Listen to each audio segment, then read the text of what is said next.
यहाँ पर 12th class का बायोलॉजी का चैप्टर है, principles of inheritance and variations. इस चैप्टर में हम पढ़ते हैं कि ट्रेट्स यानी लक्षण एक पेरेंट से ऑफस्प्रिंग उनकी संतान तक कैसे ट्रांसफ़र होते हैं। और हम इस चैप्टर में ये भी जानेंगे कि जो सिबलिंग्स रहती हैं यानी एक ही परिवार के जो भाई बहन हैं, वो एक परिवार के होते हुए भी वो एक दूसरे से कैसे अलग होते हैं। और इनहेरिटेंस और वेरिएशन के साइंटिफिक बेसिस को इस चैप्टर में हम समझेंगे। इस चैप्टर का फाउंडेशन ग्रेगर मेंडल के एक्सपेरिमेंट्स पर आधारित है, जिन्होंने जेनेटिक्स की शुरुआत की थी। चैप्टर के अंत तक आप ये समझ पाओगे कि जीन्स, क्रोमोसोम्स और डीएनए इनहेरिटेंस में ये क्या रोल प्ले करते हैं। इस चैप्टर में हम समझेंगे कि ट्रेट्स पेरेंट से ऑफस्प्रिंग तक कैसे ट्रांसफ़र होते हैं और वेरिएशंस क्यों आती हैं। क्या आपने कभी सोचा है कि एक एलिफेंट हमेशा बेबी एलिफेंट को ही जन्म देता है और किसी दूसरे एनिमल को नहीं? या फिर मैंगो सीड से सिर्फ मैंगो प्लांट ही क्यों बनता है और कोई दूसरा प्लांट क्यों नहीं बनता? जब ऑफस्प्रिंग यानी संतान पैदा होते हैं तो क्या वे अपने पेरेंट से बिल्कुल आइडेंटिकल यानी उनके समान होते हैं या उनमें कुछ डिफरेंस भी आ जाते हैं? इसी वजह से सिबलिंग्स यानी एक परिवार में भाई बहन जो हैं वो कभी बहुत सिमिलर दिखते हैं तो कभी काफ़ी डिफरेंट दिखते हैं। इन सब क्वेश्चन का साइंटिफिक स्टडी करना जेनेटिक्स नाम की बायोलॉजी की ब्रांच में आता है। जेनेटिक्स दो इम्पोर्टेंट कॉन्सेप्ट से डील करती है। एक है इनहेरिटेंस, पेरेंट्स से ऑफस्प्रिंग तक कैरेक्टर्स यानी ट्रेट्स का ट्रांसफ़र होना इनहेरिटेंस कहलाता है। वेरिएशन क्या होती हैं? जो ऑफस्प्रिंग हैं उनका अपने पेरेंट्स से, अपने माता पिता से उनके कैरेक्टर्स कुछ अलग होते हैं और ये अलग होना कहलाता है वेरिएशंस। इनहेरिटेंस की हेरिडिटी का बेसिस है। इनहेरिटेंस जो है वो हेरिडिटी का आधार है, जबकि वेरिएशंस एक्सप्लेन करता है कि एक ही स्पीसीज के इंडिविजुअल्स कैसे एक जैसे नहीं होते। लगभग 8000 से 1000 BC से ह्यूमन को पता था कि सेक्सुअल रिप्रोडक्शन वेरिएशन का एक इम्पॉर्टेंट कारण है। लोगों ने प्लांट्स और एनिमल्स की वाइल्ड पॉपुलेशन में नेचुरली प्रेजेंट वेरिएशन का यूज करके उन ऑर्गेनिज्म को ब्रीड किया जिनमें डिजायरेबल कैरेक्टर थे। आपस में उनमें उन्होंने क्रॉस कराया। उदाहरण के लिए एंसेस्ट्रल वाइल्ड काउ यानी एक जंगली गाय वाइल्ड काउ की आर्टिफिशियल सिलेक्शन और डोमेस्टिकेशन के through famous Indian breed develop हुई, जैसे पंजाब की साहिवाल काउ। ये एग्जाम्पल शो करता है कि किस प्रकार आर्टिफिशियल सिलेक्शन और डोमेस्टिकेशन के थ्रू एक दूसरी नई ब्रीड्स पैदा की जा सकती है। लेकिन हमारे एंसेस्टर्स इनहेरिटेंस और वेरिएशन के बारे में जानते तो थे, लेकिन इनके साइंटिफिक बेसिस को नहीं समझते थे कि ये वेरिएशंस क्यों आती हैं। अब यहाँ पर जो मेन बेसिस है इनका वो है Mendel's law of inheritance. Inheritance को समझने में सबसे बड़ा कंट्रीब्यूशन ग्रेगर जॉन मेंडल ने दिया था। उन्होंने 1856 से 1863 तक लगातार 7 ईयर्स गार्डन पी प्लांट पर हाइब्रिडाइजेशन एक्सपेरिमेंट किए थे और इनहेरिटेंस के लॉ को प्रपोज किया था। मेंडल के वर्क की क्या इंपॉर्टेंस रही? उन्होंने पहली बार बायोलॉजी में स्टैटिकल एनालिसिस और मैथमेटिकल लॉजिक का यूज किया था। उनके एक्सपेरिमेंट में लार्ज सैंपल साइज था, जिससे रिजल्ट ज़्यादा रिलायबल बन गए थे यानी विश्वसनीय बन गए थे। उन्होंने सक्सेसिव जनरेशन्स में अपने रिजल्ट को वेरीफाई किया, यानी कई जनरेशन तक उन्होंने जो भी रिजल्ट आया उसको वेरीफाई किया और उनके कंक्लूजन जनरल इनहेरिटेंस रूल को रिप्रेजेंट करते थे, सिर्फ रैंडम ऑब्जर्वेशन को नहीं। मेंडल ने अब कौन कौन से ट्रेट्स स्टडी किए थे? मेंडल ने गार्डन पी प्लांट के ऐसे कैरेक्टर्स को स्टडी किया जो दो अपोजिट फॉर्म में मिलते थे। उदाहरण के लिए टॉल प्लांट या डॉर्फ प्लांट और दूसरा येलो सीड या फिर ग्रीन सीड।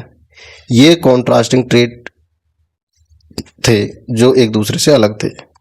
इन्हीं कॉन्ट्रास्टिंग ट्रेट की हेल्प से मेंडल इनहेरिटेंस के बेसिक रूल्स एस्टैब्लिश कर पाए। अब उन्होंने जो गार्डन पी प्लांट सिलेक्ट किया था, उसमें एक टर्म आती है true breeding P plants. Mendel ने अपने एक्सपेरिमेंट में ट्रू ब्रीडिंग पी प्लांट्स का यूज किया था।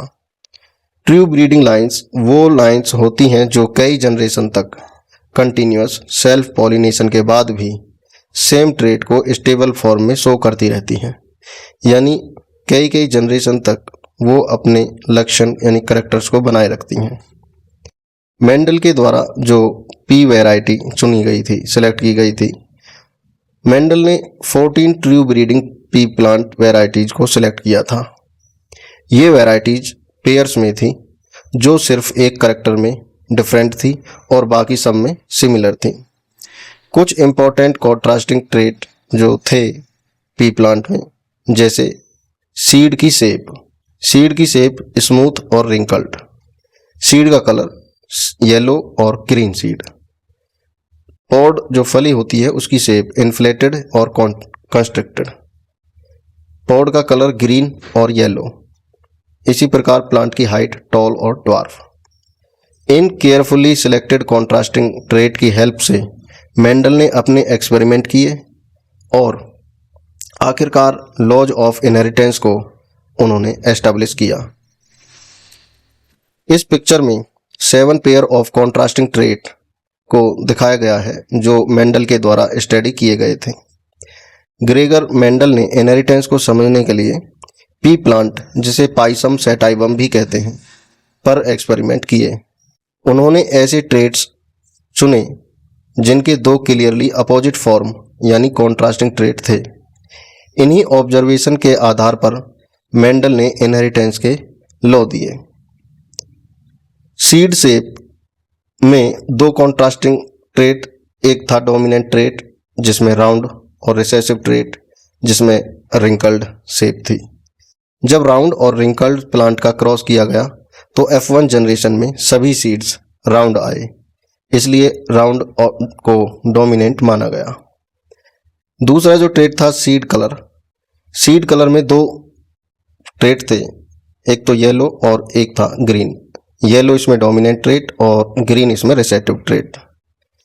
येलो सीड कलर ग्रीन पर डोमिनेंट होता है। जो थर्ड है फ्लावर कलर, इसमें फ्लावर कलर में एक डोमिनेंट और एक रिसेसिव, इसी तरीके से इसमें डोमिनेंट जो है वो वायलेट या पर्पल जिसे हम कह सकते हैं, और रिसेसिव में वाइट। क्रॉस करने पर F1 जनरेशन के सारे फ्लावर्स वायलेट कलर के मिले थे। जो चौथा ट्रेट्स था वो था पॉड शेप, फली का आकार। इसमें दो है डोमिनेंट ट्रेट और रिसेसिव ट्रेट। डोमिनेंट में इन्फ्लेटेड यानी फूली हुई और रिसेसिव में कंस्ट्रिक्टेड यानी सुखड़ी हुई। Inflated pod shape dominant trait होता है। जो पांचवा है वो है पॉड कलर, फली का रंग। इसमें डोमिनेंट ग्रीन और recessive yellow. Green pod yellow pod colour पर डोमिनेंट होता है। सिक्स्थ है फ्लावर की पोजीशन, फूल लगता कहाँ है। एक्सियल, जब फूल स्टेम के साइड यानी एक्सेल पर लगते हैं तो वो एक्सियल पोजीशन मानी जाती है। और दूसरा रहता है टर्मिनल, फूल स्टेम के टॉप पर क्लस्टर के रूप में, गुच्छे के रूप में लगते हैं तो उसे हम एक्सियल टर्मिनल पोजीशन कहते हैं। इसमें एक्सियल पोजीशन एक डोमिनेंट ट्रेट होता है। सातवां जो है वो है प्लांट हाइट, पौधे की लंबाई। इसमें टॉल जो है वो डोमिनेंट है और ड्वार्फ जो है वो रिसेसिव ट्रेट है। मेंडल का सबसे फेमस एक्सपेरिमेंट टॉल और ड्वार्फ पी प्लांट पर ही आधारित था। F1 जनरेशन के सभी प्लांट्स टॉल आए, जिससे पता चला कि टॉल एक डोमिनेंट ट्रेट है। अब नेक्स्ट जो टॉपिक आता है इनहेरिटेंस ऑफ वन जीन। एक जीन की इनहेरिटेंस को समझने के लिए मेंडल ने टॉल और ड्वार्फ पी प्लांट पर एक्सपेरिमेंट किया था। उन्होंने एक ट्रू ब्रीडिंग टॉल प्लांट को एक ट्रू ब्रीडिंग ड्वार्फ प्लांट के साथ क्रॉस किया था। इस क्रॉस से जो सीड बने उन्हें ग्रो कराया और ग्रो कराने के बाद जो जनरेशन मिली उसे फर्स्ट फिलियल जनरेशन यानी F जनरेशन कहा गया। यहाँ पर पी प्लांट में जो क्रॉस कराते हैं उसमें जो स्टेप्स हैं, ग्रेगर जॉन मेंडल ने इनहेरिटेंस को समझने के लिए टॉल पी प्लांट और ड्वार्फ पी प्लांट के बीच क्रॉस कैसे करवाया था? सबसे पहले पेरेंटल प्लांट्स का सिलेक्शन किया। मेंडल ने 2 pure breeding P plants select किए, टॉल और ड्वार्फ। टॉल डोमिनेंट था और ड्वार्फ रिसेसिव। इन्हें पेरेंटल जनरेशन यानी पी जनरेशन कहा गया। स्टेप सेकंड में इमेस्कुलेशन। टॉल प्लांट के फ्लावर से एंथर्स यानी मेल रिप्रोडक्टिव पार्ट को रिमूव कर दिया गया। इस प्रोसेस को इमेस्कुलेशन कहते हैं। ये क्यों किया गया? ताकि सेल्फ पॉलिनेशन ना हो और पॉलिनेशन सिर्फ सिलेक्टेड ड्वार्फ प्लांट के पोलन से किया जा सके। थर्ड स्टेप में ड्वार्फ प्लांट के पोलन ग्रेन को टाल प्लांट के फ्लावर के स्टिग्मा पर ट्रांसफर किया गया। इस प्रोसेस को क्रॉस पॉलिनेशन कहा जाता है या फिर इसे आर्टिफिशियल पॉलिनेशन भी कहा जाता है। स्टेप 4 में फर्टिलाइजेशन के बाद ओव्यूल्स बने और ओव्यूल्स जो बाद में सीड बन जाते हैं। ओवरी जो पॉड यानी फली में कन्वर्ट हो जाती है। अब फली के अंदर हाइब्रिड सीड डेवलप हो जाते हैं, टॉल के भी और ड्वार्फ के भी। इन सीड्स को कलेक्ट कर लिया जाता है। स्टेप 5 में क्रॉस के बाद जो सीड्स बनते हैं उन्हें कलेक्ट कर लिया जाता है। ये सीड्स F1 सीड्स यानी फर्स्ट फिलियल जनरेशन कहलाते हैं। जब F1 सीड्स को ग्रो कराया जाता है तो सारे प्लांट्स टॉल निकलते हैं। इनका जीनोटाइप कैपिटल T और फिनोटाइप इनका टॉल होता है। टॉलनेस वाला एल यानी कैपिटल T डोमिनेंट है और ड्वार्फनेस वाला एल यानी स्मॉल t रिसेसिव होता है। इसलिए genotype capital T small t होने के बावजूद प्लांट टॉल दिखता है। स्टेप 7 में F1 प्लांट की सेल्फ पॉलिनेशन कराते हैं। सेल्फ पॉलिनेशन के बाद गैमेट बनते हैं जिनमें 50% टॉल और 50% स्मॉल t। ये गैमेट्स रेंडमली फर्टिलाइजेशन करते हैं। फिर F1 प्लांट की सेल्फ पॉलिनेशन से F2 जनरेशन प्रोड्यूस होती है जिसमें जीनोटिपिक रेशो जो आता है 1:2:1। 1 कैपिटल T का मतलब टॉल और सेकंड वाला जो ऑप्शन है कैपिटल T स्मॉल t ये भी टॉल रहता है और यदि दोनों स्मॉल t तो ये ड्वार्फ आता है। और F2 जनरेशन में जो फिनोटिपिक रेशो आता है उसमें टॉल और ड्वार्फ का जो रेशो आता है वो 3:1 आता है। मतलब 75% प्लांट्स जो आते हैं वो टॉल आते हैं और 25% ड्वार्फ प्लांट आते हैं। पनेट स्क्वायर जो है ये एक स्क्वायर फॉर्म में एक रिप्रेजेंटेशन है जिसको हम आसानी से क्रॉस को समझ सकते हैं। मेंडल ने ऑब्जर्व किया कि F1 जनरेशन के सारे प्लांट्स टॉल थे, कोई भी प्लांट ड्वार्फ नहीं था। सभी प्लांट्स अपने एक पेरेंट्स की तरह दिख रहे थे। इसी तरह के रिजल्ट उन्हें दूसरे कॉन्ट्रास्टिंग ट्रेट में भी मिले। F1 जनरेशन हमेशा किसी एक पेरेंट्स के ट्रेट को ही शो करती है। F2 जनरेशन में रिसेसिव ट्रेट का दोबारा आना। ये रिसेसिव ट्रेट कैसे दोबारा F2 जनरेशन में दिखाई देते हैं? मेंडल ने F1 के टॉल प्लांट्स को सेल्फ पॉलिनेशन कराया। उन्हें हैरानी हुई कि F2 जनरेशन में कुछ प्लांट्स ड्वार्फ भी निकले। जो ट्रेट F1 जनरेशन में गायब थे वो अब F2 जनरेशन में फिर से दिखाई देने लगते हैं। इसमें 3/4 प्लांट्स टॉल थे और 1/4 प्लांट ड्वार्फ थे, यानी 75% टॉल थे और 25% ड्वार्फ थे। टॉल और ड्वार्फ ट्रेट्स बिल्कुल वैसे ही थे जैसे पेरेंट्स में थे। कोई भी प्लांट मीडियम हाइट का नहीं था। इससे पता चला कि ट्रेट्स आपस में ब्लेंड नहीं होते हैं, यानी मिक्स नहीं होते हैं। मेंडल का जो कॉन्क्लूजन था, मेंडल ने कॉन्क्लूड किया कि कुछ ऐसे स्टेबल फैक्टर्स होते हैं जो एक जनरेशन से दूसरी जनरेशन तक गैमेट के थ्रू ट्रांसफर होते रहते हैं। उन्होंने उनका नाम फैक्टर दिया। आज हम इन फैक्टर्स को जीन के नाम से जानते हैं। जीन्स और एलेल्स क्या है? जीन्स इनहेरिटेंस की बेसिक यूनिट होती है। ये किसी ऑर्गेनिज्म में किसी स्पेसिफिक ट्रेट को एक्सप्रेस करने की इंफॉर्मेशन रखते हैं। एक ही जीन के अलग अलग 2 फॉर्म हो सकती हैं कॉन्ट्रास्टिंग ट्रेट को वो कंट्रोल करते हैं, अलग अलग अपोजिट कैरेक्टर को कंट्रोल करते हैं। तो ये दोनों फॉर्म एल कहलाती हैं। एग्जाम्पल के लिए टॉलनेस के लिए कैपिटल टी और ड्वार्फनेस के लिए स्मॉल टी। तो इस प्रकार कैपिटल टी और स्मॉल टी एक ही जीन के दो एल होते हैं। तो इन दोनों से जो पॉसिबल कॉम्बिनेशन बन सकते हैं capital T capital T, capital T small T, और या फिर दोनों स्मॉल टी। अब जीनोटाइप और फिनोटाइप की बात करते हैं। मेंडल के अनुसार ट्रू ब्रीडिंग प्लांट्स में दोनों एलल्स सेम होते हैं। उदाहरण के लिए टॉल प्लांट में कैपिटल टी और कैपिटल टी और ड्वार्फ प्लांट में स्मॉल टी और स्मॉल टी। ये जीन का कॉम्बिनेशन जीनोटाइप कहलाता है। किसी ऑर्गेनिज्म का दिखने वाला ट्रेट्स, उसकी जो बाहरी दिखावट है, वो फिनोटाइप कहलाती है। उदाहरण के लिए टॉल और ड्वार्फ ये दोनों फिनोटाइप हैं, और यदि इनका एल की बात करें कैपिटल टी स्मॉल टी, ये जीनोटाइप होते हैं। अब नेक्स्ट जो आता है इस एक्सपेरिमेंट से निकल करके एक आता है प्रिंसिपल ऑफ डोमिनेंस, जो मेंडल ने लॉ दिया था। जिस प्लांट्स को, इसे हम लॉ ऑफ डोमिनेंस भी कहते हैं, जिस प्लांट का genotype capital T small T होता है उसे हेट्रोजाइगस कहते हैं, क्योंकि उसमें दो अलग अलग एल होते हैं। मेंडल ने देखा कि capital T small T plant भी टॉल ही दिखाई देता है, इसलिए उन्होंने प्रिंसिपल ऑफ डोमिनेंस यानी लॉ ऑफ डोमिनेंस दिया। इस लॉ के अनुसार एक एल दूसरे एल पर डोमिनेट करता है।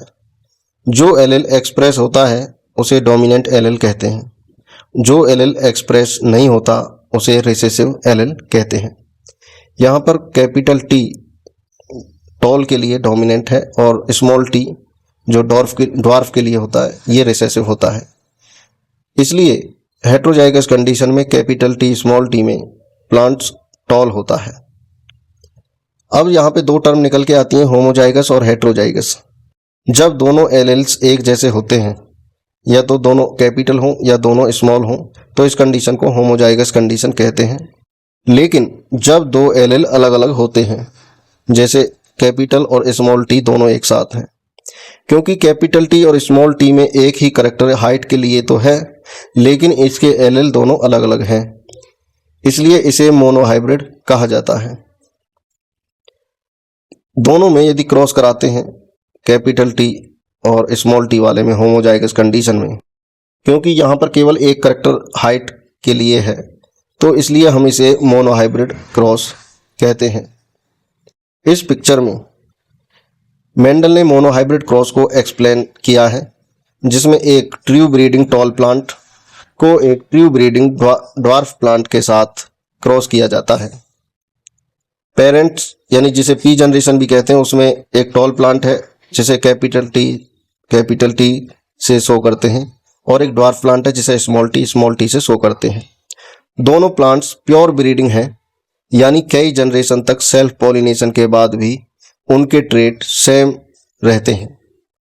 अब इनसे बनता है गैमेट। टॉल प्लांट सिर्फ कैपिटल टी गैमेट बनाता है और ड्वार्फ प्लांट सिर्फ स्मॉल टी गैमेट बनाता है। F1 जनरेशन में जब क्रॉस होता है दोनों में, कैपिटल टी और कैपिटल टी स्मॉल टी में, तो सारे प्लांट्स कैपिटल टी और स्मॉल टी वाले होते हैं, यानी हेट्रोजाइगस होते हैं। इनका जीनोटाइप होता है हेट्रोजाइगस और इनका फिनोटाइप होता है टॉल। यहाँ सभी प्लांट्स टॉल दिखाई देते हैं, क्योंकि कैपिटल टी एक डोमिनेंट एलेल है और स्मॉल टी एक रिसेसिव एलेल है जो अपने आप को एक्सप्रेस नहीं करता है। F1 जनरेशन जो आती है उसमें जब हम सेल्फ पॉलिनेशन कराते हैं तो F1 प्लांट्स को सेल्फ पॉलिनेशन कराया जाता है। इसमें F1 में कैपिटल टी स्मॉल टी दो को क्रॉस करा के देखते हैं। हर F1 प्लांट दो टाइप के गैमेट्स बनाता है, कैपिटल टी और स्मॉल टी। पनेट स्क्वायर से हम इसको समझ सकते हैं। इसमें F2 जनरेशन में जो जीनोटिपिक रेशो आता है, इसमें 1:2:1, यानी प्योर टाल जो रहते हैं उनकी संख्या जो रेशो है 1 रहता है, और हाइब्रिड टाल हेट्रोजाइगस कंडीशन जिसे हम कह सकते हैं उनका रेशो 2 और प्योर ड्वार्फ उनकी संख्या रहती है 1। और फिनोटिपिक रेशो की यदि बात करें, यदि बाहरी दिखावट जो है प्लांट की उसमें 3:1, यानी टॉल प्लांट 3 और एक प्लांट रहता है उसमें ड्वार्फ। इससे हम कंक्लूजन निकालते हैं कि टॉल ट्रेट डोमिनेंट है, इसलिए F1 जनरेशन के सारे प्लांट्स टॉल आए। ड्वार्फ प्लांट F1 में डिसअपियर हो जाता है, लेकिन F2 जनरेशन में फिर से वो अपीयर हो जाता है। इस एक्सपेरिमेंट से मेंडल ने लॉ ऑफ डोमिनेंस और लॉ ऑफ सेग्रीगेशन को एक्सप्लेन किया। यहाँ पर जो दो इम्पोर्टेंट रेशो आते हैं, F1 जनरेशन में ऑल प्लांट्स जो रहते हैं टॉल रहते हैं, F2 में जीनोटिपिक रेशो 1:2:1 और F2 फिनोटिपिक रेशो 3:1। ये मेंडल का सबसे फेमस एक्सपेरिमेंट है और जेनेटिक्स की फाउंडेशन माना जाता है। अब बात करते हैं लॉ ऑफ सेग्रीगेशन की। मेंडल ने ऑब्जर्व किया कि रिसेसिव ट्रेट्स F2 जनरेशन में बिना किसी ब्लेंडिंग के दोबारा दिखाई देने लगते हैं। इससे उन्होंने कंक्लूजन निकाला कि मियोसिस के दौरान एलेल्स एक दूसरे से अलग हो जाते हैं। हर गैमेट्स में सिर्फ एक एलेल ही रह जाता है। एलेल का सेग्रीगेशन यानी अलग होना एक रैंडमली प्रोसेस होती है, इसलिए कैपिटल टी प्लांट्स सिर्फ टी गैमेट्स बनाते हैं और स्मॉल टी वाले प्लांट्स सिर्फ स्मॉल टी गैमेट्स बनाता है। फर्टिलाइजेशन के दौरान एक पेरेंट्स का कैपिटल टी और दूसरे पेरेंट्स का स्मॉल टी एलेल, ये दोनों मिल जाते हैं और मिलकर के ये एक capital T small T zygote बना देते हैं। इस प्रकार ये इस क्रॉस में पेरेंटल क्रॉस जो होता है गैमेट्स को दिखाते हैं। इसके बाद फर्टिलाइजेशन होता है, उसके बाद ये जनरेशन इस कैपिटल टी स्मॉल टी आती है और F1 जनरेशन में सारे प्लांट्स टॉल आते हैं। Punnett square. अब पनेट स्क्वायर में क्या देखते हैं हम कि इनहेरिटेंस को समझने के लिए पनेट स्क्वायर का यूज किया जाता है। इसे ब्रिटिश जेनेटिक्सिस्ट रेजिनाल्ड सी पनेट ने डेवलप किया था। ये एक ग्राफिकल मेथड है जिससे हम ऑफस्प्रिंग का क्या क्या जीनोटाइप हो सकता है, क्या फिनोटाइप हो सकता है और प्रोबेबिलिटीज क्या हो सकती हैं, उनका इसके द्वारा पता लगाया जा सकता है। F1 प्लांट की सेल्फ पॉलिनेशन। F1 प्लांट का genotype capital T small T था। ये दो तरह के गैमेट्स प्रोड्यूस करते हैं। दोनों गैमेट्स में 50% प्रोबेबिलिटी से बनते हैं और इसमें पॉसिबल कॉम्बिनेशन जो बन सकते हैं वो कैपिटल टी ये मिलकर के कैपिटल टी जीनोटाइप बनाते हैं। इसी प्रकार कैपिटल टी स्मॉल टी, इसी प्रकार स्मॉल टी। अब F2 जनरेशन के यदि जीनोटिपिक रेशो की बात करें तो इसमें होमोजाइगस टॉल 1, हेट्रोजाइगस टॉल 2 और होमोजाइगस ड्वार्फ 1, इसलिए जीनोटिपिक रेशो इसका 1:2:1 आता है। F2 जनरेशन का फिनोटिपिक रेशो की यदि बात करें, क्योंकि कैपिटल टी डोमिनेंट होता है इसलिए टाल कैपिटल होमोजाइगस में टाल, हेट्रोजाइगस में भी टाल आते हैं और केवल स्मॉल टी और स्मॉल टी वाले केस में ड्वार्फ कंडीशन आती है। इसलिए 3 टॉल प्लांट्स मिलते हैं और 1 ड्वार्फ प्लांट मिलता है और फिनोटिपिक रेशो 3:1 हो जाता है। मेंडल ने F2 जनरेशन के ड्वार्फ प्लांट को सेल्फ पॉलिनेशन किया। उन्होंने देखा कि F3 और F4 जनरेशन में भी सिर्फ ड्वार्फ प्लांट ही बने। इससे प्रूव हुआ कि ड्वार्फ प्लांट का जीनोटाइप स्मॉल टी यानी होमोजाइगस रिसेसिव था। जीनोटाइप की पहचान की प्रॉब्लम, इसको कैसे सोल्व करते हैं। टॉल प्लांट्स 2 तरीके के हो सकते हैं, कैपिटल टी और स्मॉल टी। दोनों देखने में एक जैसे लगते हैं, लंबे लगते हैं। सिर्फ फिनोटाइप देख करके जीनोटाइप का पता नहीं लगाया जा सकता, तो इसके लिए एक क्रॉस आता है, टेस्ट क्रॉस। डोमिनेंट फिनोटाइप वाले ऑर्गेनिज्म के जीनोटाइप जानने के लिए मेंडल ने टेस्ट क्रॉस का यूज किया था। टेस्ट क्रॉस में अननोन जीनोटाइप वाले डोमिनेंट इंडिविजुअल को एक होमोजाइगस रिसेसिव इंडिविजुअल के साथ क्रॉस किया जाता है। जैसे एक टॉल प्लांट जिसका जीनोटाइप अननोन है, एक ड्वार्फ प्लांट जिसका जीनोटाइप यानी होमोजाइगस रिसेसिव स्मॉल टी है। ऑफ स्प्रिंग के रिजल्ट्स देखकर पता लगाया जाता है कि टॉल प्लांट कैपिटल टी है या heterozygous capital T small T है। टेस्ट क्रॉस एक ऐसा क्रॉस है जिसमें डोमिनेंट फिनोटाइप दिखाने वाले ऑर्गेनिज्म जिसका जीनोटाइप नहीं पता, उसको होमोजाइगस रिसेसिव ऑर्गेनिज्म के साथ क्रॉस किया जाता है ताकि उस डोमिनेंट ऑर्गेनिज्म का जीनोटाइप पता लगाया जा सके। ऑफ स्प्रिंग का पैटर्न देखकर टेस्ट ऑर्गेनिज्म की जेनेटिक कॉम्पोजिशन डिटरमाइन की जा सकती है। यहाँ पर एक क्रॉस दिखाया गया है। टेस्ट क्रॉस का यूज किसी डोमिनेंट फिनोटाइप वाले ऑर्गेनिज्म का एक्चुअल जीनोटाइप पता लगाने के लिए किया जाता है। जब किसी ऑर्गेनिज्म का फिनोटाइप डोमिनेंट हो, जैसे टॉल प्लांट, लेकिन हमें ये नहीं पता हो कि उसका जीनोटाइप कैपिटल टी है या कैपिटल टी स्मॉल टी, तो उस ऑर्गेनिज्म को रिसेसिव पेरेंट्स के साथ क्रॉस कराते हैं। इस क्रॉस को टेस्ट क्रॉस कहते हैं। यदि टॉल प्लांट का जीनोटाइप कैपिटल टी हो तो क्रॉस जो है कैपिटल टी और स्मॉल टी में जो गैमेट्स हैं वो दो तरीके के गैमेट्स देंगे, केवल कैपिटल टी और स्मॉल टी, और जो जनरेशन आएगी उसमें इस तरीके के गैमेट्स जो है जीनोटाइप बनेंगे। तो इसका जो रिजल्ट है 100% capital T small T heterozygous tall plant होते हैं। यदि सारे ऑफस्प्रिंग टॉल आए तो अननोन प्लांट का जीनोटाइप टी था। यदि टॉल प्लांट का genotype capital T small T हो तो इसमें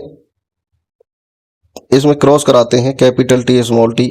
इसमें गैमेट्स जो बनेंगे कैपिटल टी स्मॉल टी, और स्मॉल टी वाला केवल सिर्फ स्मॉल टी वाला गैमेट देगा, और उसमें ऑफस्प्रिंग जो आएंगी यहाँ पर 50% तो टॉल और 50% ड्वार्फ आएंगे।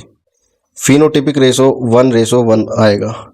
यदि ऑफस्प्रिंग में टॉल और ड्वार्फ दोनों प्लांट्स आएं और बराबर मात्रा में आए तो अननोन प्लांट का जीनोटाइप हेट्रोजाइगस था। अब ये टेस्ट क्रॉस क्यों इतना इंपॉर्टेंट है? अननोन जीनोटाइप को पहचानने के लिए, डोमिनेंट फिनोटाइप के पीछे होमोजाइगस या हेट्रोजाइगस कंडीशन का पता लगाने के लिए, जेनेटिक्स और प्लांट ब्रीडिंग में बहुत इंपॉर्टेंट टेक्निक है। इसको हम ऐसे याद कर सकते हैं, dominant phenotype cross with homozygous recessive parents, इसे कहेंगे हम टेस्ट क्रॉस। इसमें 100% डोमिनेंट ऑफस्प्रिंग यदि आती है तो इसे होमोजाइगस डोमिनेंट मानेंगे।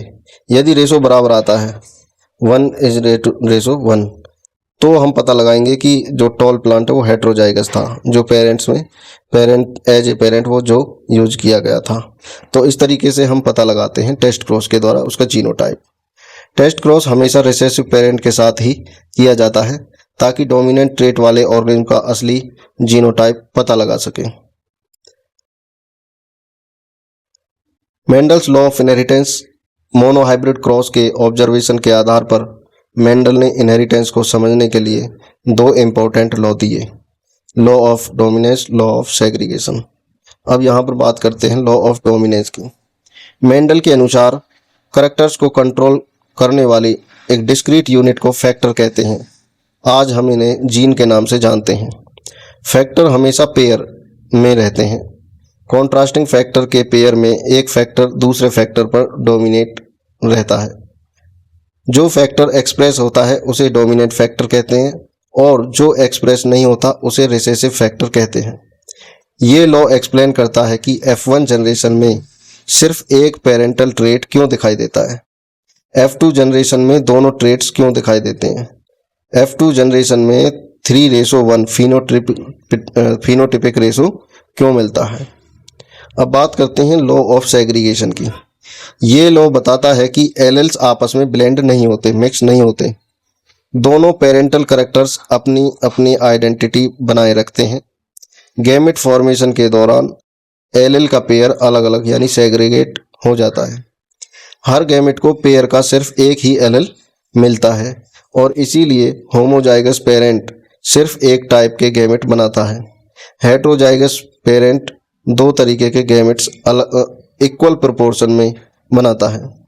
इस लॉ को principle of purity of gametes भी कहा जाता है, law of purity of gametes भी कहा जाता है। अब एक टॉपिक आता है इनकम्प्लीट डोमिनेंस। ये क्या है? जब साइंटिस्ट ने मेंडल के एक्सपेरिमेंट को दूसरे प्लांट्स और ट्रेट पर रिपीट किया तो पता चला कि हर केस में F1 जनरेशन किसी एक पेरेंट जैसी नहीं होती।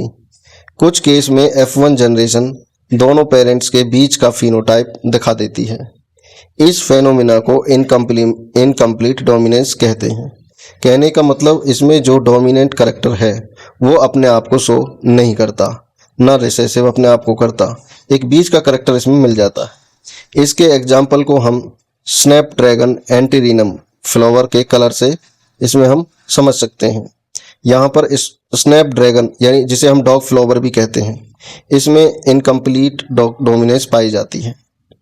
पेरेंट जनरेशन में दो प्योर ब्रीडिंग प्लांट लिए गए, रेड फ्लावर प्लांट जिसे हम कैपिटल आर और कैपिटल आर से दिखा सकते हैं, और वाइट फ्लावर प्लांट जिसे स्मॉल आर से दिखा सकते हैं। दोनों को क्रॉस कराया जाता है।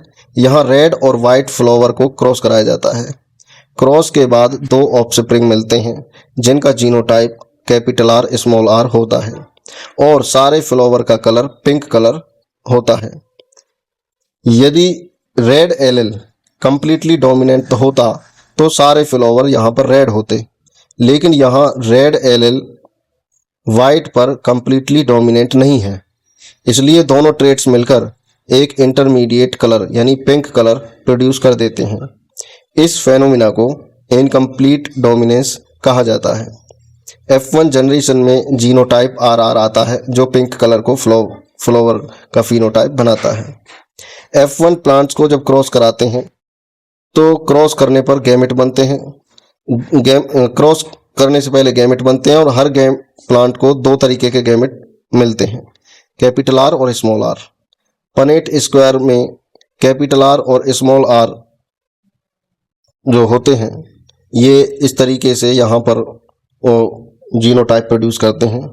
यहाँ पर capital R red flower, capital R और स्मॉल आर पिंक फ्लावर, और स्मॉल आर ये वाइट फ्लावर इंडिकेट करता है। F2 जनरेशन में जो जीनोटिपिक रेशो होता है वो 1:2:1 हो जाता है, और फिनोटिपिक रेशो 1 यानी रेड, 2 यानी पिंक और 1 वाइट। यहाँ एक बहुत इंपॉर्टेंट बात है, special features of incomplete dominance. Complete dominance में फिनोटिपिक रेशो 3:1 आता है, लेकिन इनकम्प्लीट डोमिनेंस में फिनोटिपिक रेशो 1:2:1 आता है, यानी जीनोटिपिक रेशो और फिनोटिपिक रेशो दोनों सेम होते हैं। अब डोमिनेंस को कैसे समझते हैं?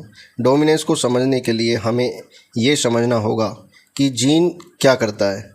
हर जीन किसी पर्टिकुलर ट्रेट को एक्सप्रेस करने की इंफॉर्मेशन रखता है। डिप्लॉयड ऑर्गेनिज्म में हर जीन की 2 कॉपी होती हैं जिन्हें एलेल कहते हैं। कभी कभी किसी एलेल में चेंज हो जाता है यानी म्यूटेशन हो जाता है और वो ओरिजिनल एलेल से कुछ डिफरेंट हो जाता है। एंजाइम प्रोड्यूसिंग जीन्स के एग्जाम्पल से यहाँ पे समझते हैं। मान लो एक जीन किसी एंजाइम को प्रोड्यूस करता है जो सबस्ट्रेट यानी S को कन्वर्ट करने के लिए बहुत ज़रूरी होता है। इस जीन के 2 एलेल होते हैं। Normal allele functional enzyme produce करता है, मॉडिफाइड एलेल नॉर्मल या लेस एफिशिएंट एंजाइम बना सकता है। नॉन फंक्शनल एंजाइम भी यह बना सकता है। बिल्कुल एंजाइम भी नहीं, ऐसा भी हो सकता है कि बिल्कुल एंजाइम ये नहीं बनाए। अब अलग अलग एलेल के क्या इफ़ेक्ट पड़ते हैं? यदि मॉडिफाइड एलेल भी फंक्शनल एंजाइम्स बनाता है तो फिनोटाइप सेम रहेगा। ऐसे एलेल को इक्विवेलेंट एलेल कहते हैं। यदि modified allele non functional enzymes बनाता है तो फिनोटाइप नॉर्मल एलेल डिसाइड करता है। यहाँ नॉर्मल एलेल डोमिनेंट होगा। यदि मॉडिफाइड एलेल एंजाइम ही प्रोड्यूस नहीं करता तब भी नॉर्मल एलेल फिनोटाइप को कंट्रोल कर सकता है। इस सिचुएशन में भी नॉर्मल एलेल डोमिनेंट और मॉडिफाइड एलेल रिसेसिव होगा। इसलिए रिसेसिव ट्रेट अक्सर तब दिखाई देता है जब नॉन फंक्शनल एंजाइम बनता है या फिर एंजाइम बनता ही नहीं है। एक अलग जो टर्म आती है कोडोमिनेंस की। अब तक हमने दो सिचुएशन देखी, डोमिनेंस जिसमें F1 किसी एक पेरेंट जैसा दिखाई देता है, इनकम्प्लीट डोमिनेंस जिसमें F1 दोनों पेरेंट्स के बीच का फिनोटाइप दिखाता है, लेकिन कोडोमिनेंस में F1 जनरेशन दोनों पेरेंट्स के ट्रेट को एक साथ एक्सप्रेस करती है। इसमें एग्जांपल हम लेते हैं human ABO blood group system का। ह्यूमंस में ABO ब्लड ग्रुप को कंट्रोल करने वाला जीन होता है I। Red blood cells RBC की सरफेस पर शुगर मॉलिक्यूल होते हैं। कौन सी शुगर होगी ये I जीन डिसाइड करता है। इस जीन के 3 एलेल होते हैं, IA, IB और स्मॉल i। RBC पर A टाइप का शुगर यदि बनता है तो IALL होगा और IBLL RBC की सरफेस पर B टाइप की शुगर प्रोड्यूस करता है और स्मॉल ILL कोई शुगर प्रोड्यूस नहीं करता। इसमें IA पर स्मॉल i पर डोमिनेंट है, इस IB स्मॉल i पर ये भी डोमिनेंट है, इसलिए IA और IB ब्लड ग्रुप A और ब्लड ग्रुप B को दिखाएंगे। जब IA और IB एक साथ प्रेजेंट होते हैं तब दोनों एलेल बराबर रूप से अपने आप को एक्सप्रेस करते हैं। A टाइप शुगर भी बनती है और B टाइप शुगर भी बनती है, इसलिए उस आदमी का ब्लड ग्रुप AB होता है। ये कोडोमिनेंस का बेस्ट एग्जाम्पल है। ABO ब्लड ग्रुप के फिनोटाइप्स की यदि बात करें तो 6 जीनोटाइप होने के बावजूद सिर्फ 4 तरीके के फिनोटाइप मिलते हैं, blood group A, blood group B, blood group AB और ब्लड ग्रुप O। यहाँ टोटल जीनोटाइप 6 होते हैं और total phenotype 4। AB blood group codominance का एग्जाम्पल दिखाता है और जैसा हमने इस स्नैपड्रैगन फ्लावर में देखा वहाँ पर हमें इनकम्प्लीट डोमिनेंस का एग्जाम्पल देखने को मिला। पी प्लांट की हाइट में कंप्लीट डोमिनेंस देखने को मिली। अब बात करते हैं मल्टीपल एलील्स क्या रहते हैं। ABO blood group system multiple allele का एक बहुत अच्छा एग्जाम्पल है।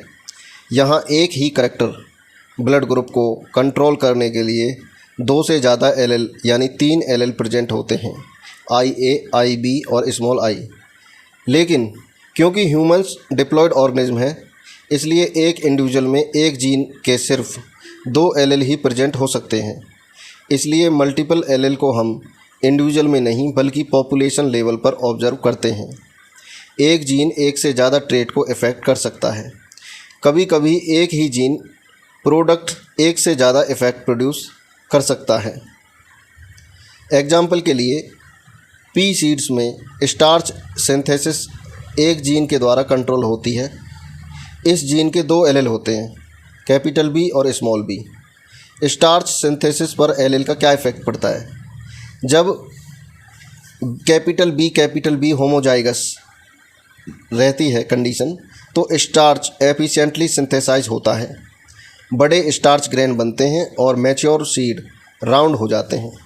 लेकिन जब कंडीशन स्मॉल b होमोजाइगस रहती है तो स्टार्च सिंथेसिस कम एफिशिएंट होती है और छोटे छोटे स्टार्च ग्रेन बनते हैं। मैच्योर सीड्स रिंकल्ड यानी सिकुड़े हुए होते हैं। यदि कंडीशन हेट्रोजाइगस रहती है तो सीड्स राउंड होते हैं, इसलिए कैपिटल B और स्मॉल b पर डोमिनेंट हो जाता है, लेकिन स्टार्च ग्रेन का साइज इंटरमीडिएट हो जाता है। अब डोमिनेंट जो है वो ट्रेट पर डिपेंड करती है। यदि हम सीड शेप का फिनोटाइप माने तो कैपिटल B डोमिनेंट है और स्मॉल b रिसेसिव है। लेकिन यदि हम स्टार्च ग्रेन साइज को फिनोटाइप माने तो small b heterozygous condition capital B और स्मॉल b में इंटरमीडिएट कंडीशन मिलती है। ये इनकम्प्लीट डोमिनेंस जैसा बिहेवियर शो करता है। इसलिए डोमिनेंस जीन की फिक्स प्रॉपर्टी नहीं होती, ये जीन के प्रोडक्ट पर डिपेंड करती है किस फिनोटाइप को ऑब्जर्व किया जा रहा है इस पर डिपेंड करती है, और जीन प्रोडक्ट फिनोटाइप को कैसे इफेक्ट करता है। एक ही जीन अलग अलग फिनोटाइप को इन्फ्लुएंस कर सकता है, प्रभावित कर सकता है। अब बात करते हैं जब दो जीन्स एक साथ इनहेरिटेंस होते हैं। मेंडल ने सिर्फ एक ट्रेट ही नहीं बल्कि दो ट्रेट को एक साथ भी स्टडी किया था। उन्होंने पी प्लांट को क्रॉस करते समय दो करैक्टर भी सिलेक्ट किए थे, जैसे सीड का कलर और सीड की शेप। क्रॉस था येलो और राउंड सीड, ग्रीन और रिंकल्ड सीड। क्रॉस का जब रिजल्ट आया तो F1 जनरेशन में सारे सीड्स येलो कलर के थे और राउंड शेप के थे।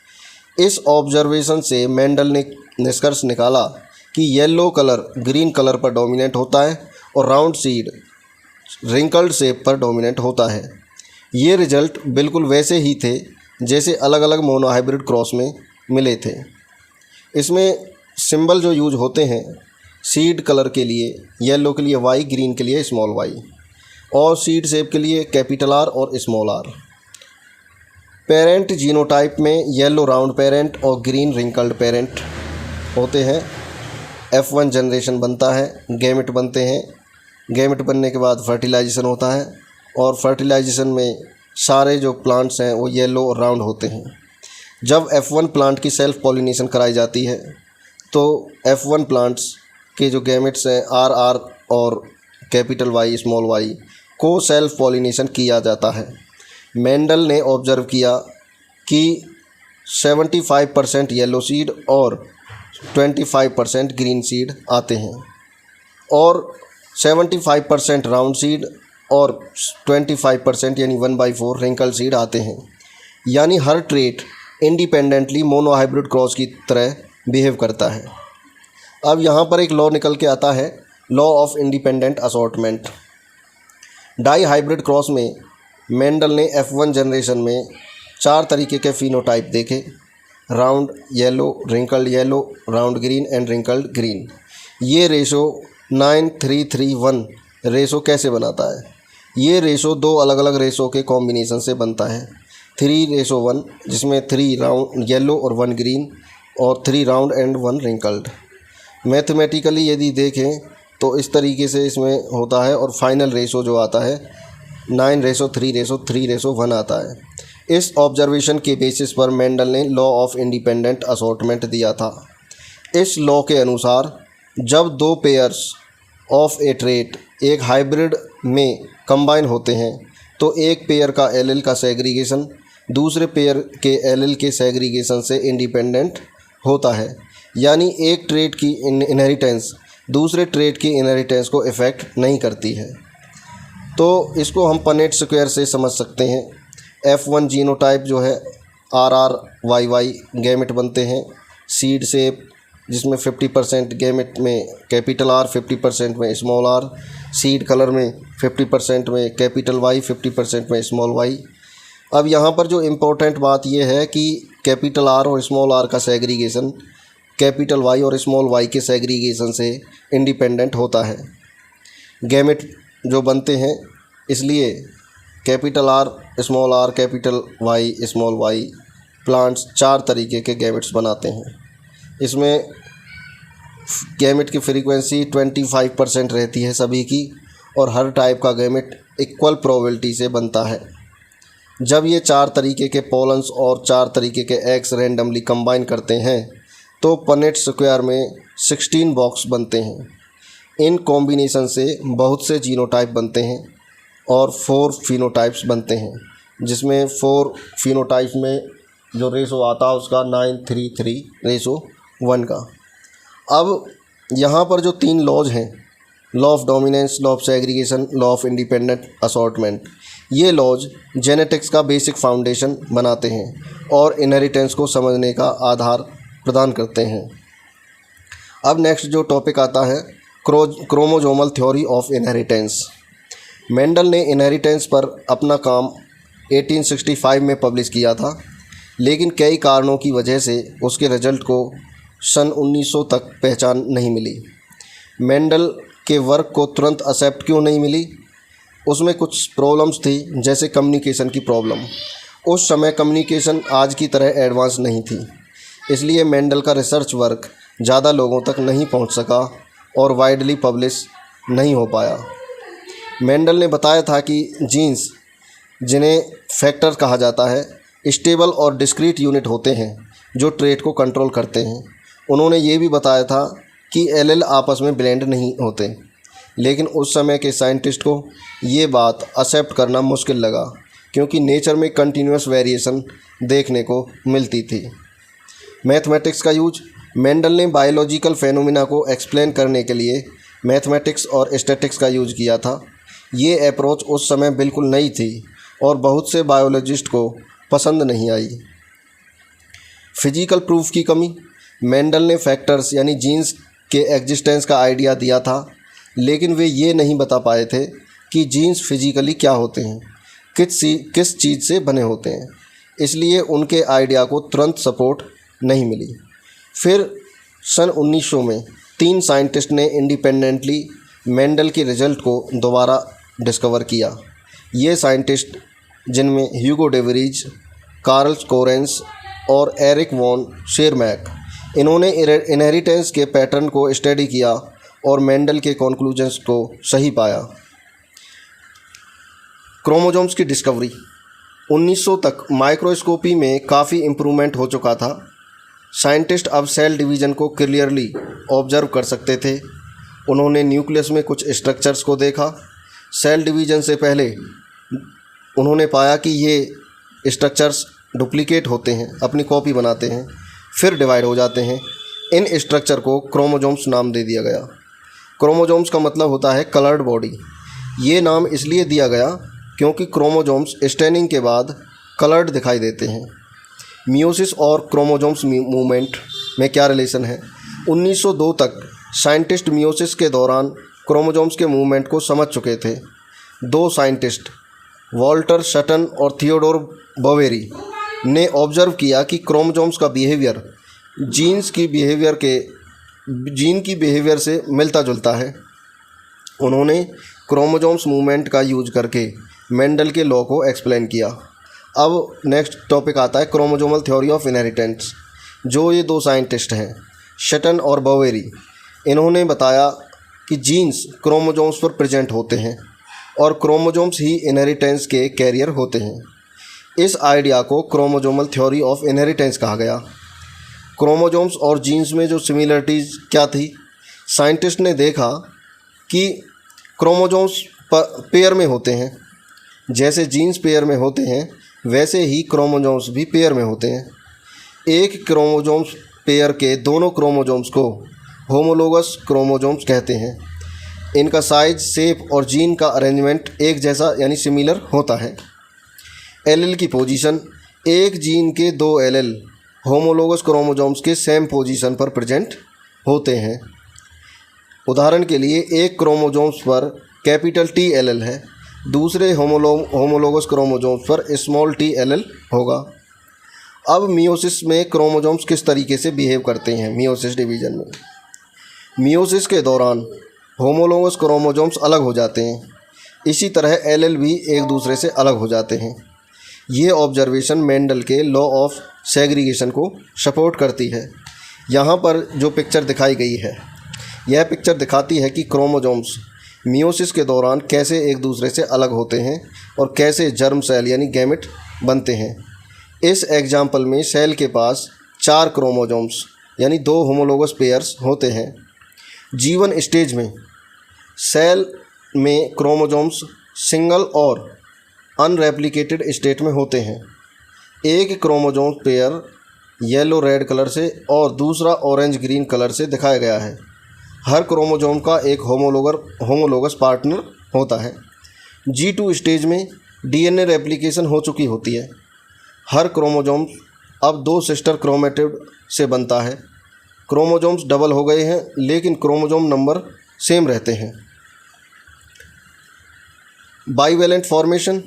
मियोसिस के शुरू में होमोलोगस क्रोमोसोम्स पेयर बना लेते हैं। इस पेयर को बाइवेलेंट या फिर टेट्राड कहते हैं। एक मैटरनल क्रोमोसोम्स और एक पैटर्नल क्रोमोसोम्स साथ आ जाते हैं।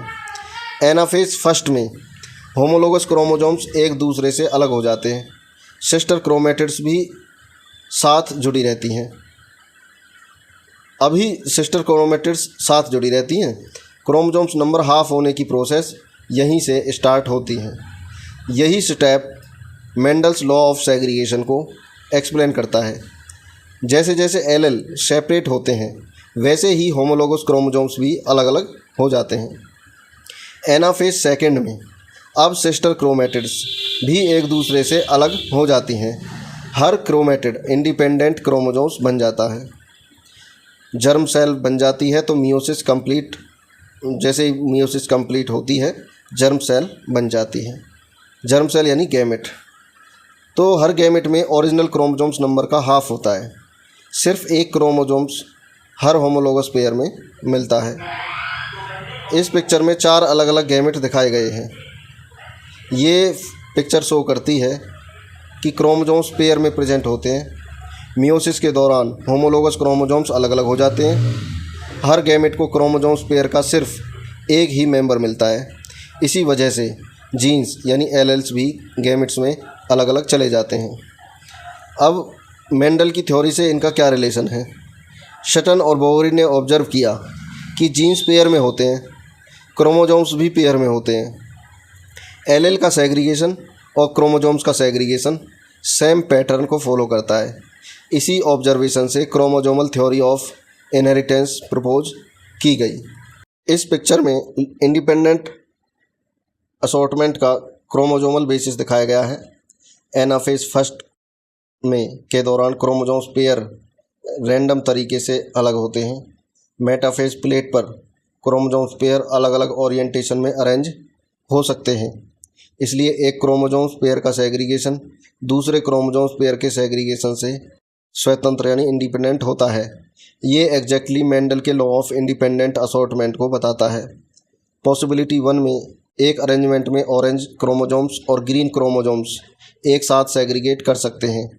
पॉसिबिलिटी सेकेंड में दूसरे अरेंजमेंट में ऑरेंज क्रोमोसोम्स और रेड क्रोमोसोम्स एक साथ सेग्रीगेट करते हैं, यानी क्रोमोसोम्स पेयर की अरेंजमेंट रैंडम होती है।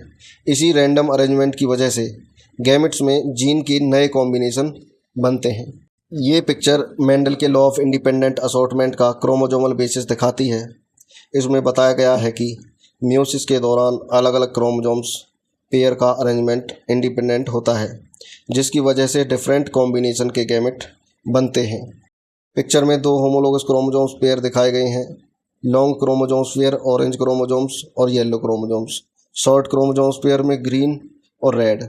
मियोसिस फर्स्ट के मेटाफेज स्टेज में इन क्रोमोसोम्स पेयर का अरेंजमेंट 2 तरीके से हो सकता है। पॉसिबिलिटी 1 ऑरेंज क्रोमोसोम्स और ग्रीन क्रोमोसोम्स एक ही साइड पर हैं, येलो क्रोमोसोम्स और रेड क्रोमोसोम्स दूसरी साइड पर। एनाफेज फर्स्ट में होमोलोगस क्रोमोसोम्स अपोजिट पोल की तरफ मूव करते हैं। एनाफेज सेकंड में सिस्टर क्रोमेटिड्स एक दूसरे से अलग हो जाती हैं। तो एज ए रिजल्ट 2 टाइप के गैमेट्स बनते हैं, orange plus red, orange plus green और येलो प्लस रेड। ये कॉम्बिनेशन पेरेंटल अरेंजमेंट को रिप्रेजेंट करते हैं। पॉसिबिलिटी सेकंड में यहाँ क्रोमोसोम्स अरेंजमेंट अलग है। ऑरेंज क्रोमोसोम्स और रेड क्रोमोसोम्स एक साइड पर हैं, येलो क्रोमोसोम्स और ग्रीन क्रोमोसोम्स दूसरी साइड पर। एनाफेज फर्स्ट में क्रोमोसोम्स फिर सेपरेट होते हैं। एनाफेज सेकंड में सिस्टर क्रोमेटिड्स अलग हो जाती हैं और 2 नए टाइप के गैमेट्स बनते हैं, ऑरेंज प्लस रेड और येलो प्लस ग्रीन। ये नए कॉम्बिनेंस होते हैं। तो इस प्रकार ये जो पिक्चर है बताती है कि एक क्रोमोसोम पेयर का सेग्रीगेशन दूसरे क्रोमोसोम्स पेयर से इंडिपेंडेंट होता है। क्रोमोसोम्स मेटाफेज प्लेट पर रैंडमली ओरिएंटेटेड होती हैं। इसी रैंडमनेस की वजह से अलग अलग कॉम्बिनेशन के गैमेट्स बनते हैं। Importance of chromosomal theory. Chromosomal theory of inheritance ने मेंडल के लॉज को फिजिकल बेसिस दिया। एक्सप्लेन किया कि जीन्स क्रोमोसोम्स पर प्रेजेंट होते हैं। इनहेरिटेंस ऑफ और क्रोमोसोम बिहेवियर के बीच रिलेशन को एस्टेब्लिश किया। जेनेटिक्स को मॉडर्न साइंटिफिक फाउंडेशन इसने प्रदान की। तो यहाँ पर जो इम्पोर्टेंट पॉइंट्स कुछ निकल कर आते हैं। मेंडल का वर्क 1865 में पब्लिश हुआ था। 1900 में डीवेरीज, कॉरेंस और शेरमैक ने उसे रीडिस्कवर किया। क्रोमोसोम्स न्यूक्लियस में पाए जाते हैं। क्रोमोसोम्स और जीन्स दोनों पेयर में होते हैं। एलेल होमोलोगस क्रोमोसोम्स के सेम लोकस पर प्रेजेंट होते हैं। वॉल्टर सटन और थियोडोर बोवरी ने क्रोमोसोमल थ्योरी ऑफ इनहेरिटेंस को दिया। मियोसिस में क्रोमोसोम्स बिहेवियर मेंडल के लॉ ऑफ सेग्रीगेशन और लॉ ऑफ इंडिपेंडेंट असॉर्टमेंट को एक्सप्लेन करता है।